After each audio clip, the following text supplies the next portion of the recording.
के बारे में बात की। चीनी की लॉबी ने षड्यंत्र करते हुए लाखों करोड़ों रुपए की रिश्वत देकर पूरी दुनिया के करोड़ों लोगों को बीमार करने का षड्यंत्र किया। आज जितनी दिल की बीमारियां हो रही हैं उसमें चीनी का एक बड़ा योगदान है।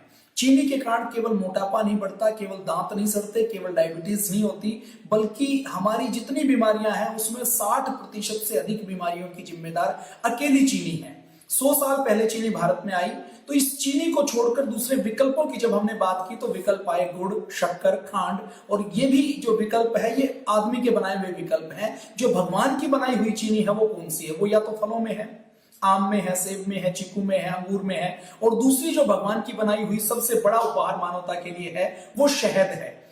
ये जो शहद है ये भगवान की प्रकृति की बनाई हुई मिठाई है। हम जितनी मिठाइयां बनाते हैं वो मिठाइयां एक सीमा तक लाभ करती हैं और एक सीमा के बाद उनकी एक एक्सपायरी डेट होती है। ये जो भगवान की बनाई हुई मिठाई है इसकी कोई एक्सपायरी डेट नहीं है। अभी 2015 में जो हमारे जो पुरातत्व शास्त्री हैं, मिस्र के पिरामिड में उनको एक ताबूत मिला और ताबूत के अंदर शहद का एक जार रखा हुआ था। वो जार बिल्कुल एयर टाइट कंटेनर में था। उसकी जब जांच की गई तो ये पाया कि ये 3300 साल पुराना है।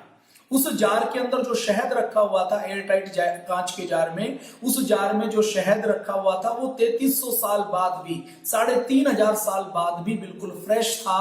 उसकी मेडिसिनल वैल्यू वही थी। उसके अंदर anti bacterial, anti fungal, antioxidant उसी मात्रा में था। उसका टेस्ट बहुत अच्छा था, उसकी सुगंध बिल्कुल ठीक थी। तो ये जो भगवान की मिठाई है ये दुनिया की सबसे अच्छी मिठाई है। हमने भगवान की मिठाई को छोड़ दिया और हम अननेचुरल जो अप्राकृतिक है ऐसी चीनी का हम प्रयोग करते हैं। तो अपने दैनिक जीवन में शहद क्या है, शहद का क्यों प्रयोग करें, शहद कैसा होता है, शहद नकली को कैसे पहचाने, इसकी आज हम बातचीत करेंगे।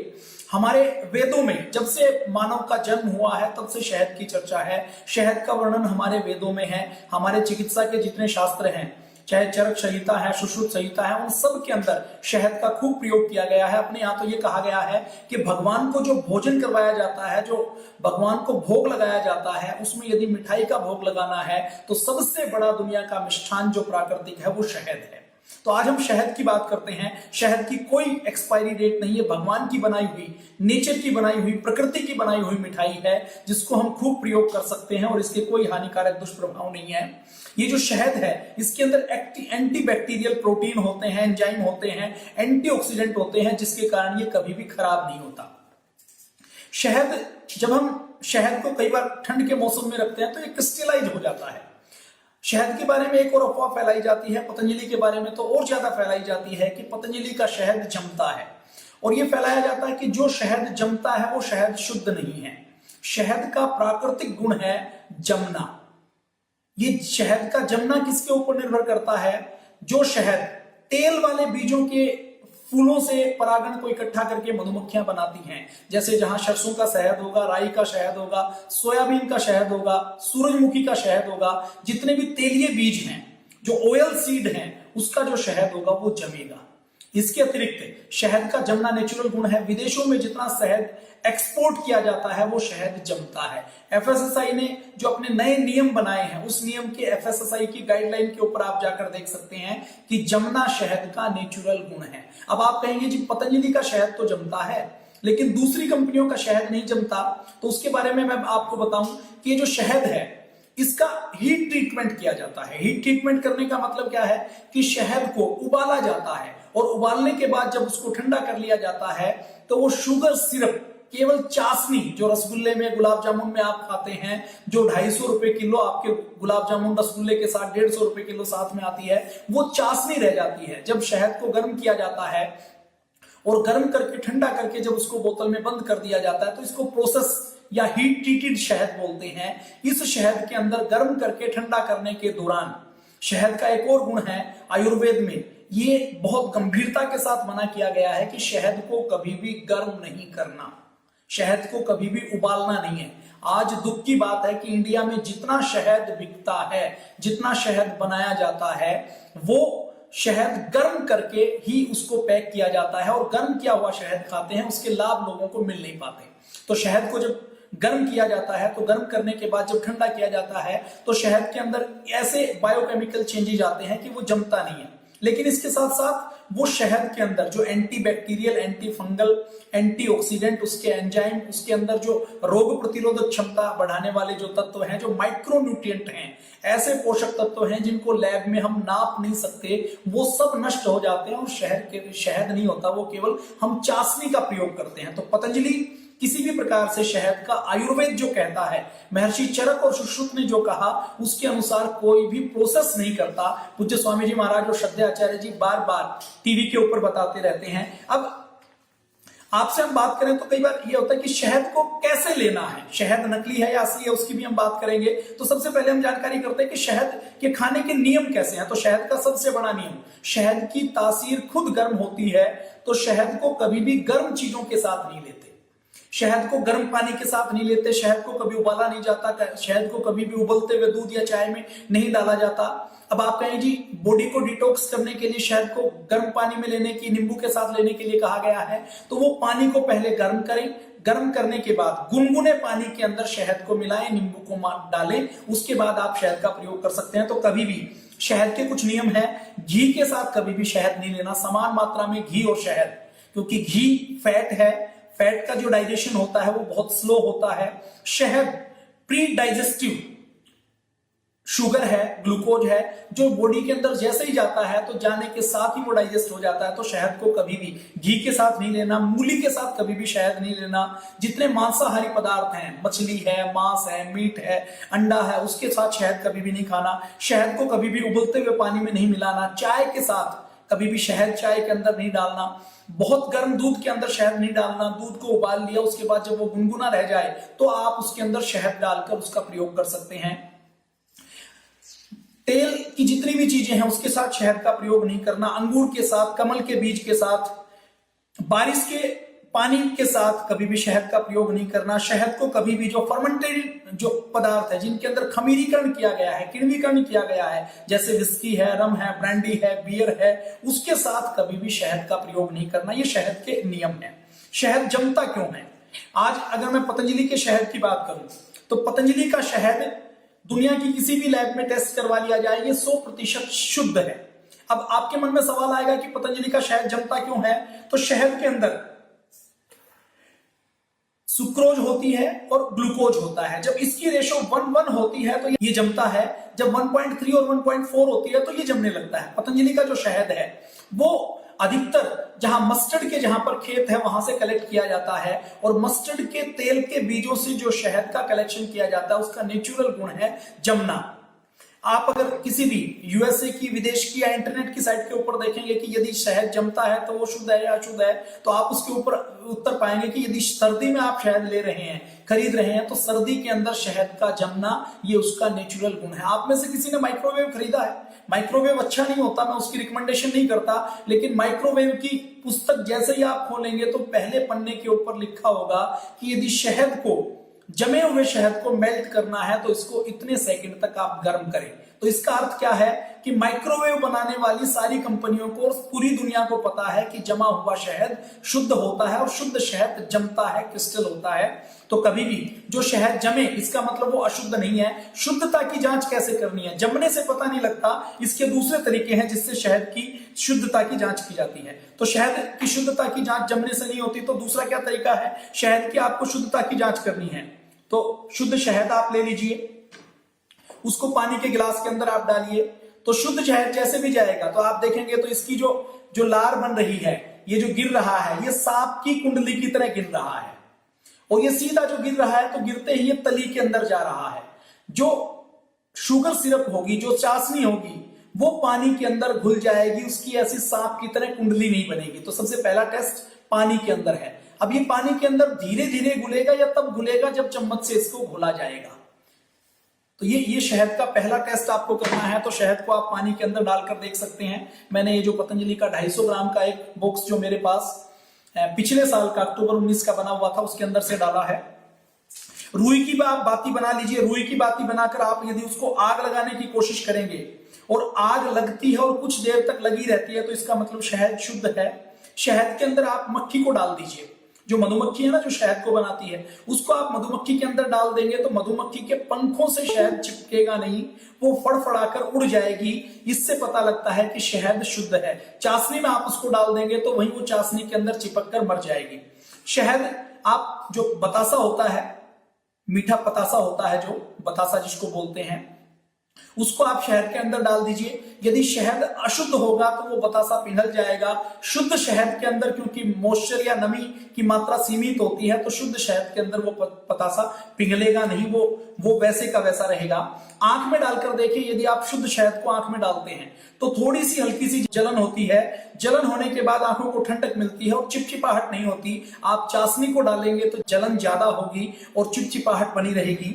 शहद की शीशे के ऊपर, आप किसी भी चीज के ऊपर यदि शहद को डालते हैं, जैसा मैंने आपको अभी बताया, तो जैसे इस शहद को हम अगर इसके ऊपर डालते हैं तो ये शहद की कुंडली बनती है। आप ये गिरते हुए देखिए कि सांप की तरह कुंडली बनी है, तो इसका मतलब ये शहद शुद्ध है गिरते हुए। चाशनी जब हम गिराएंगे या शुद्ध शहद गिराएंगे तो उसकी ऐसे कुंडली, सांप की तरह कुंडली नहीं बनेगी।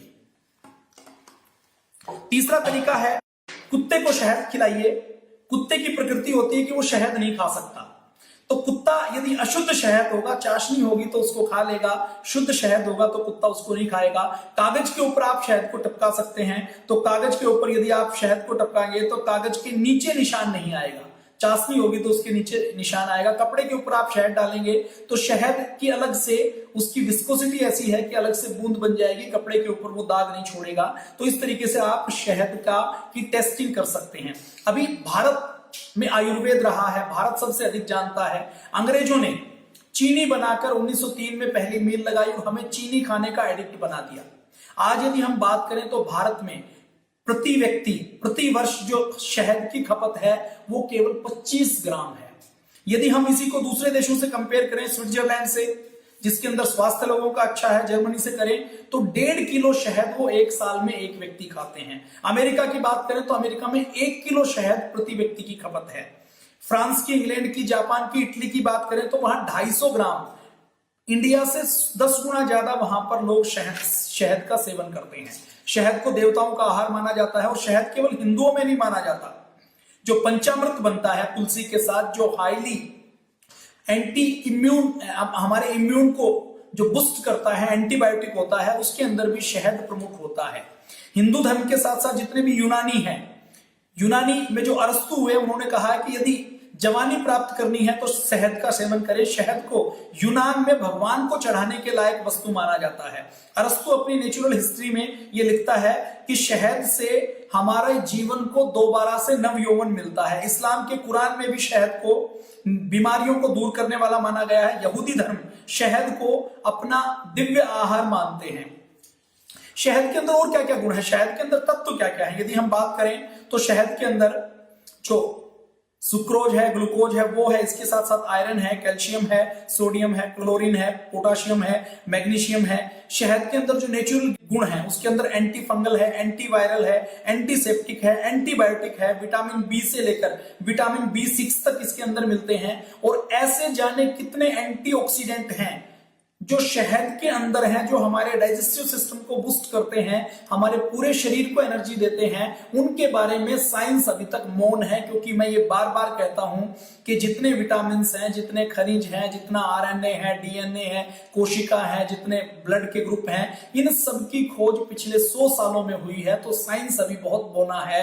ये जो देवताओं का आहार है, इसके अंदर कितने गुण हैं, इसकी चर्चा करें तो अलग से 1 घंटे का एक एपिसोड बन सकता है। शहद के फायदे क्या क्या हैं? किसी को खांसी है तो मुझे याद है बीबी बचपन में जब खांसी होती थी तो काली मिर्च के साथ या हरड़ के पाउडर के साथ शहद चटा दिया जाता था। कोई भी पैक्ड बोतल नहीं दी जाती थी। बच्चा जब छोटा सा जन्म लेता है तो चांदी की सलाई से उसकी जीभ के ऊपर ओम लिखा जाता है, वो शहद से लिखा जाता है। मतलब छोटा बच्चा जो केवल मां का दूध ले सकता है, उसको आप कुछ और देंगे तो वो बीमार हो जाएगा, उसको भी शहद खिलाया जा सकता है।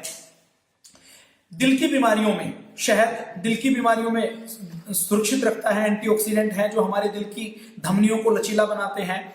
जिनको नींद नहीं आती उनके लिए शहद बहुत उपयोगी है। हमारे दिमाग के अंदर ऐसे हार्मोन्स का सिक्रेशन बढ़ाता है जिससे हमें नींद आती है, हम स्ट्रेस फ्री होते हैं। हमारे इम्यून सिस्टम को बूस्ट करता है, बीपी को कंट्रोल करता है, वजन को कम करने के लिए शहद बहुत उपयोगी है।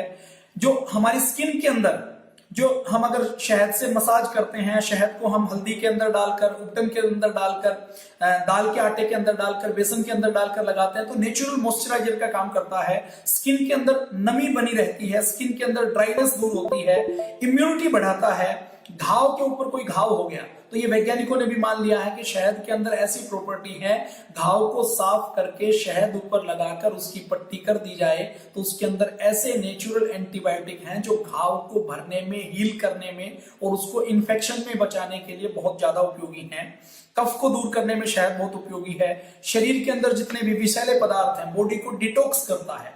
आपने एक शब्द सुना होगा आमवात, जब हमारा खाना पचता नहीं है, जब वो सड़ा रह जाता है तो उस आमवात को दूर करने में शहद का बहुत बड़ा योगदान है। अगर हम गर्म पानी, गुनगुने पानी के साथ शहद लेते हैं, नींबू लेते हैं तो हमारी बॉडी को डिटॉक्स करता है। और दिन में भी जो हम शहद का उपयोग करते हैं तो हमारी जो पाचन शक्ति है, जो हमारी जठराग्नि है, उसको बढ़ाता है ये शहद। भूख बढ़ाता है, डाइजेशन को मजबूत करता है। जिनको दस्त लग जाते हैं, अतिसार हो जाता है, तो जो बॉडी के अंदर डिहाइड्रेशन होता है तो उसमें जो नमक चीनी पानी का घोल बताया जाता है, उसमें यदि आप चीनी की जगह शहद का प्रयोग करें तो एक एंटीबायोटिक का भी काम करेगा और बॉडी के अंदर डिहाइड्रेशन नहीं होगा, दस्त के अंदर बड़ा काम करेगा। एंटी एजिंग का काम करता है ये। हमारे जितने डेड सेल हैं उनके अंदर दोबारा से प्राण फूंकने का काम, नए सेल ज्यादा बने उसका काम करता है। क्योंकि शहद को जैसे ही हम खाते हैं तो मुंह के अंदर ही इसका पाचन होना शुरू हो जाता है और जैसे ये पेट के अंदर जाता है तो थोड़े समय के अंदर ही हमारे ब्लड के अंदर ये एब्जॉर्ब हो जाता है। और इसका जो नेचुरल, जो इसकी केमिस्ट्री है, इसकी जो बनावट है वो हमारे रक्त से मिलती है, तो तत्काल ये कोशिकाओं को पोषण देने का, एनर्जी देने का काम करता है। बालों के लिए शहद बहुत उपयोगी है। सांवलापन दूर करने के लिए ब्यूटी प्रोडक्ट के साथ हम शहद का प्रयोग कर सकते हैं। फेशियल करने के साथ साथ याददाश्त को तेज करता है। गुलाब जल के साथ थोड़ा सा शहद पानी में मिलाया जा सकता है। हमारा ये जो शहद है, ये जो पुरुषों के अंदर जो टेस्टोस्टेरोन जो हार्मोन्स है और एस्ट्रोजन जो महिलाओं के अंदर हार्मोन्स है, जिसके कारण नपुंसकता होती है, जिसके कारण बुढ़ापा आता है, तो उसको भी ये बूस्ट करता है।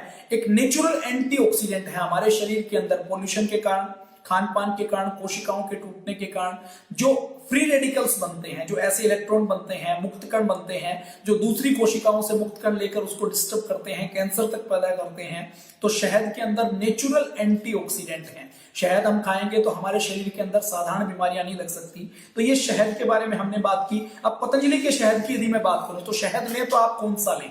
आपने चीनी के विकल्प की बात की, आपको गुड़ का प्रयोग करना है, खांड का प्रयोग करना है, कोकोनट शुगर का प्रयोग करना है, आपको डेट शुगर का प्रयोग करना है, मिश्री का आप प्रयोग कर सकते हैं, और सबसे नेचुरल जो शहद है इसका आप प्रयोग कर सकते हैं। तो जो पतंजलि शहद उपलब्ध करवाता है वो 100% शुद्ध उपलब्ध करवाता है। अभी भी जो देश के अंदर कुछ ऐसी फ्री बॉडी है जो बिना बायस्ड हुए प्लांट का असेसमेंट करते हैं, तो उन्होंने पतंजलि के प्लांट का असेसमेंट किया है कि शहद की जो प्रोसेसिंग, जो जांच के तरीके हैं वो कैसे हैं। तो उसने पतंजलि के शहद को सबसे अधिक उसको अप्रूव किया है कि ये आपका शहद बिल्कुल शुद्ध है और आपके बनाने का जो तरीका है ये 100% क्वालिटी कंट्रोल के मापदंडों के ऊपर परफेक्ट है। हमारी ये जो पतंजलि का हनी है इसके 100 से अधिक टेस्ट किए जाते हैं। इसके अंदर किस किस चीज के टेस्ट किए जाते हैं?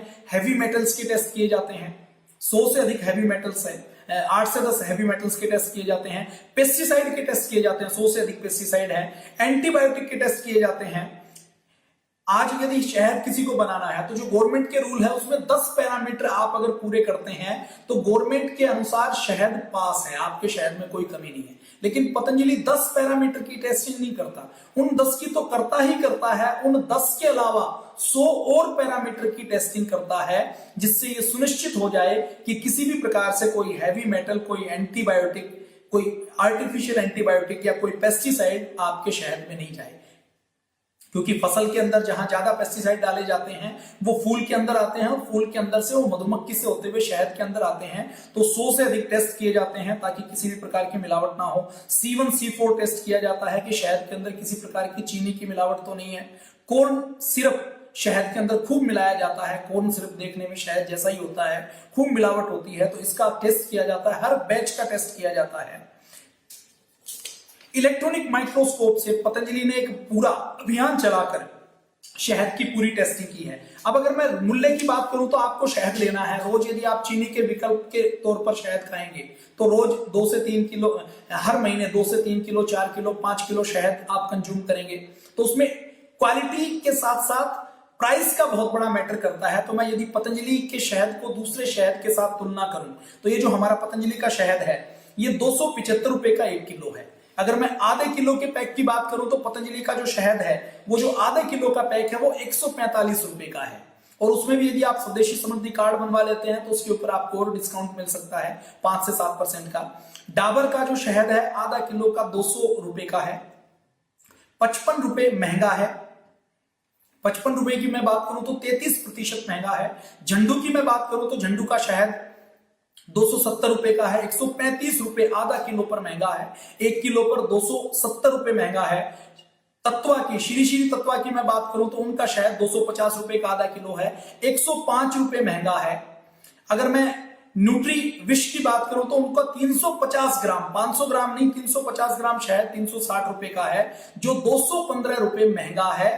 500 ग्राम से कंपेयर करें, 350 से करें तो लगभग 250 रुपए महंगा पतंजलि से है। फॉरएवर लिविंग का जो शहद है वो 500 ग्राम 1175 रुपए का है। तो आप पतंजलि का ये जो शहद देख सकते हैं जो 100% शुद्ध है और बाजार से कई गुना ज्यादा सस्ता है। तो आज के वीडियो में हमने बात की कि शहद का हम क्या प्रयोग कर सकते हैं, शहद की कोई एक्सपायरी डेट है या नहीं है, शहद को पहचाने कैसे, शहद के प्रयोग क्या क्या है। शहद के प्रयोग की बात करेंगे तो आपको पूज्य आचार्य ऋषि के पतंजलि के और बहुत से वीडियो ऐसे मिलेंगे जिसमें शहद को आपको कैसे प्रयोग करना है उसकी बात आएगी। तो आपको चीनी का प्रयोग नहीं करना है। मैंने पिछले वीडियो में ये बात की थी कि यदि हम 15 दिन तक चीनी का प्रयोग नहीं करते हैं तो हमारी बॉडी के अंदर अमेजिंग चेंजेस आते हैं। हमारी बॉडी की एनर्जी बढ़ जाती है, हमें नींद अच्छी आती है, हमारे शरीर के अंदर ऊर्जा बढ़ जाती है, हमें गुस्सा कम आता है, चिड़चिड़ापन कम हो जाता है, हमारा डाइजेशन ठीक होना शुरू हो जाता है। तो ये चीनी के फायदे होते हैं। तो चीनी के नुकसान है, चीनी के स्थान पर आप शहद का प्रयोग करेंगे तो ये आपको फायदे मिलेंगे। तो 15 दिन तक चीनी छोड़ने के आप संकल्प कीजिए। 15 दिन तक चीनी छोड़कर देखिए आपको क्या क्या बेनिफिट मिलते हैं। तो ये शहद के बारे में हमने बातचीत की। आप सबका बहुत बहुत धन्यवाद। जय हिंद, वंदे मातरम।